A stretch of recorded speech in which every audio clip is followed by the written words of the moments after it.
There's a question that haunts every person who's ever dared to dream. What if I fail?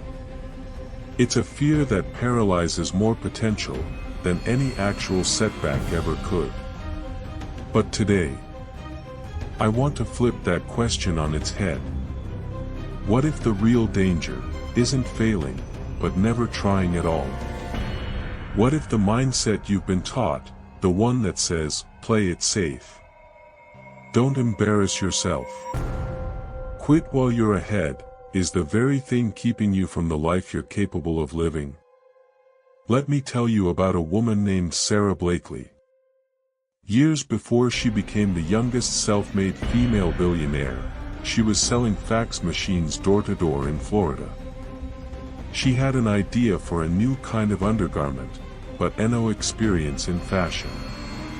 The factories she called laughed at her. Buyers hung up on her.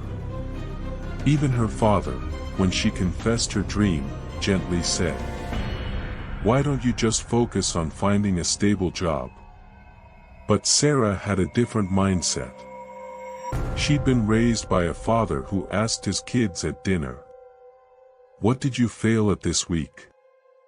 Not to shame them, to condition them to see failure as proof they were pushing limits. So when the world said no, Sarah heard, "Not yet." She hand-cut prototypes in her apartment. She cold-called manufacturers until one finally agreed to meet. And when Spanx launched, it revolutionized an industry. Not because Sarah was luckier than anyone else, but because her mindset refused to accept defeat as permanent. That's the first law of an unshakable mindset. Failure is data, not destiny. Most people see a closed door and walk away. Those with a successful mindset study the hinges. Now, let's talk about your brain.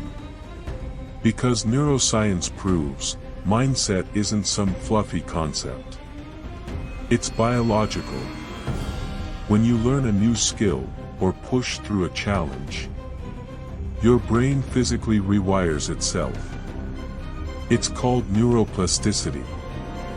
Think of your mind like a forest. Every time you practice a thought, "I can figure this out. Setbacks are temporary. I'll try a different approach." You carve a path through the trees. The more you walk that path, the wider and clearer it becomes. But here's the catch. The same is true for negative thoughts. Every time you tell yourself, "I'm not smart enough. This will never work. Why bother?" you deepen those trails too. The problem isn't that you have negative thoughts. It's that you've practiced them so much, they've become mental highways. The good news? You can start paving new ones today. Take Colonel Sanders. At 65, he was broke. His small pension and a fried chicken recipe were all he had. He drove across America, sleeping in his car, knocking on restaurant doors, asking them to sell his chicken. Over 1,000 times, he heard no. But he only needed one yes. Today, KFC operates in 145 countries. When asked his secret, Sanders said, "I didn't quit at 60. Or 65. Because the moment you decide your time has passed, you're right." Asterisk. Which brings us to the second law. Time doesn't kill dreams. Surrender does, asterisk asterisk. The world's most successful people aren't those who never doubted themselves. They're the ones who acted despite the doubt. Now, let's talk about comfort. The silent killer of potential. Your brain is wired to seek safety. That's why procrastination feels so seductive. Why we cling to jobs that drain us. Relationships that diminish us. Habits that hold us back. But here's the truth no one tells you. Comfort is a lie. It whispers that you're secure, when really, you're stagnating. Every day you delay pursuing what matters. You trade a temporary ease for permanent regret. I want you to think of someone you admire. Whether it's an entrepreneur, an artist, an athlete. Now ask yourself, did they rise to greatness by doing what everyone else does? By watching one more episode, hitting snooze one more time, complaining one more day? No. They said no to distractions. They embraced discomfort, like an old friend. Because they understood this. The pain of discipline weighs ounces. The pain of regret weighs tons, asterisk asterisk. Let me share a military concept that applies to mindset. The 40% rule. Navy SEALs are pushed to physical extremes in training. When a recruit feels they've hit their limit, instructors tell them they've actually only used 40% of their potential. The lesson? Your mind gives up long before your body does.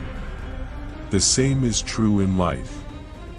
When you think you're done, you've barely begun. This isn't just motivational talk. It's physiology.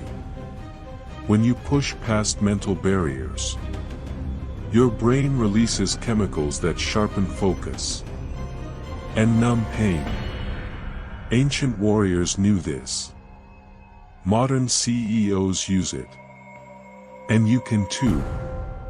Next time you're exhausted, overwhelmed, ready to quit, pause. Breathe.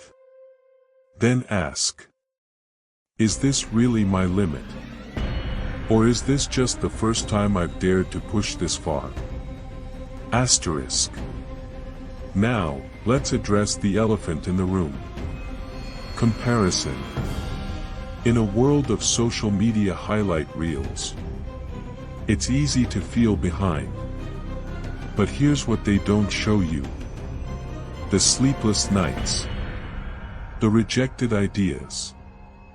The moments of despair every achiever faces.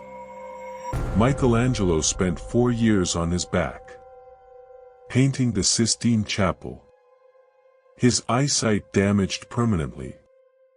J.K. Rowling wrote Harry Potter in cafes, while on welfare.